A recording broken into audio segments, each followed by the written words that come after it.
The only witness to him being on the sixth floor from across the street down below was a man who lied. There were numerous stray shots in the plaza that day, and reputable witnesses to testify to that, including police officers. And yet that was ignored by the Warren Commission. There were 30 witnesses for the slowing and stopping of the limo. There were 5+ witnesses for smelling gunpowder in the limo. There were more than 75 witnesses that rushed the grassy knoll, and their testimony wasn't even recorded. Then there were 2 motorcycle police, a med student, Secret Service agent, plus others who witnessed the bullet hole in the limo windshield, and the photo was taken. But a week later, it turned into a cracked windshield after the limo visited the Ford Motor Company. The windshield rim shot was supposed to be a pre-existing condition, according to the Secret Service, which of course that's easy to prove it wasn't. The FBI lied about Oswald's working for them, and they even had a second look-alike Oswald so they could intersperse the two and create whatever visual evidence they wanted to create. Lee Harvey had the driver's license of Hidell in his wallet when he was arrested, and Hidell was his second look-alike. It wasn't even Oswald.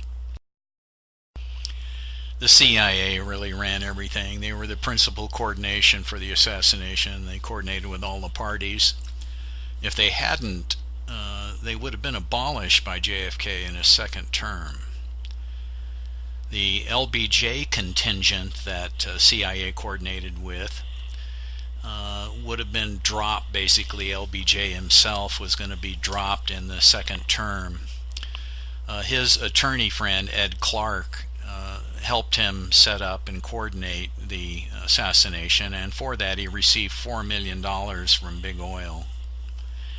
Mac Wallace was LBJ henchman who was convicted of first-degree murder and got out of it because of the strings that LBJ was able to pull. And then of course later on, after LBJ's death, he was indicted for murder in association with this henchman, even charged for multiple murders.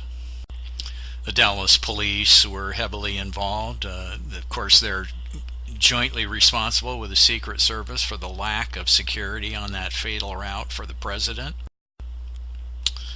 The Dallas police also had a shooter behind the picket fence, and when everybody rushed up there, they found a couple policemen, one of which was holding a rifle.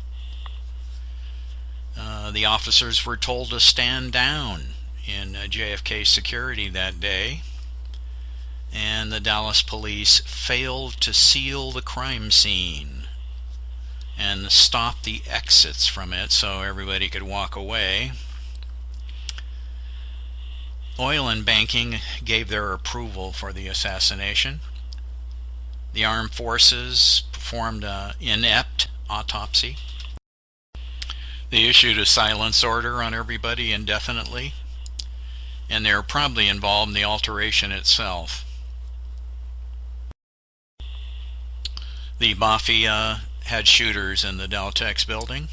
Of course, they had Jack Ruby to help them. Jack was witnessed to have dropped off a rifleman at the overpass at 10 a.m. that morning. Suspected of planting the magic bullet at the hospital. He was witnessed to be there.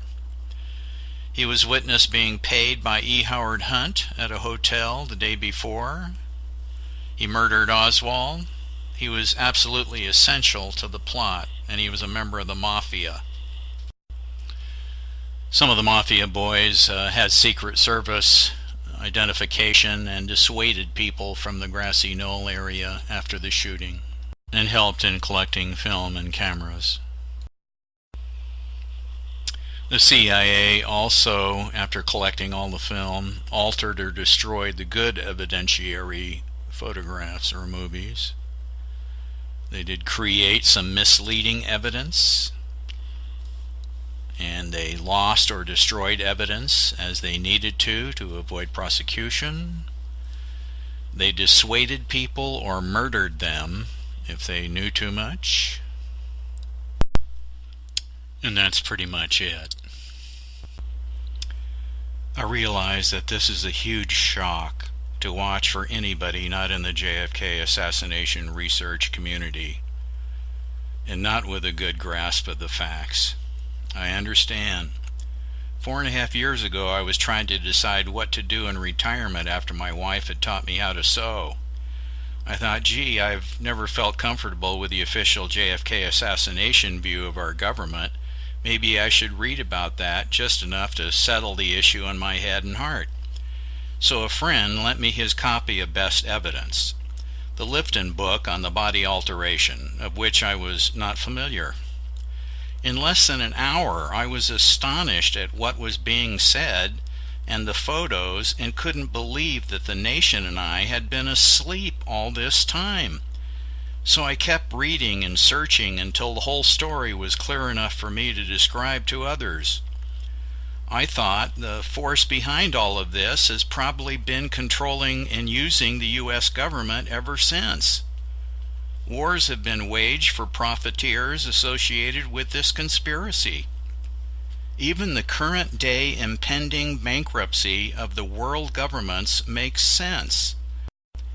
The conspirators have the government borrow money against the good name of the American people, only to issue themselves contracts which pay cash against that credit. They've made more money than our country can afford to raise over the same time that it has taken them to build up this debt against the innocent civilian population.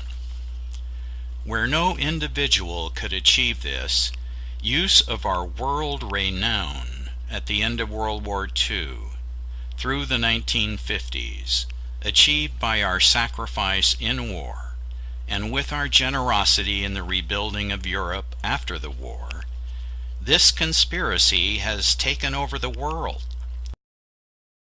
It did it by killing Kennedy and then turning over the treasury to the murderers through their defense contracts, tax breaks, bogus wars, monopolistic oil practices, and the ravaging of the planet by brute force and bribery at the expense of the people's credit and the people's lives. They needed the CIA to keep the media acting dumb, and the patriots aware of their activities silenced. They keep the economy demanding workers' time and loyalty, while half can't even survive without aid. They force unemployment upon the people for more corporate profit, and create fear of survival amongst our people. Out of this fear, our young line up at recruiter stations to get some kind of work. Then the conspirators use these young people to scare the world into bad business deals with their corporations at the expense of the lives and the debt of our people. This is what I see, and this is how I can explain it.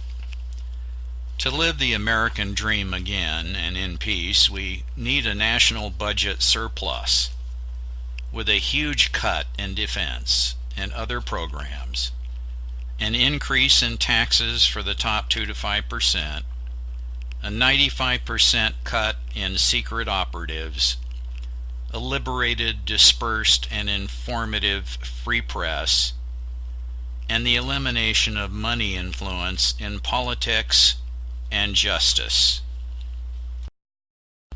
Please watch part 4 of my series, A Path to Peace, for how to achieve peace.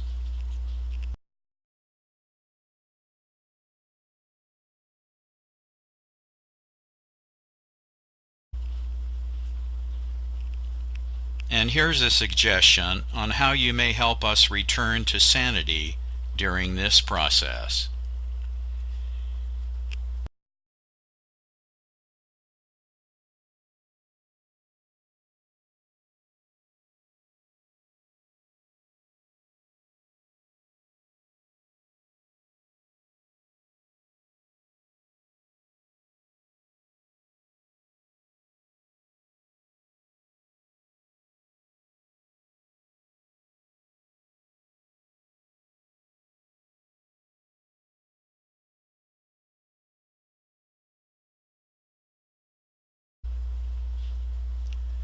thank you for your time and your attention.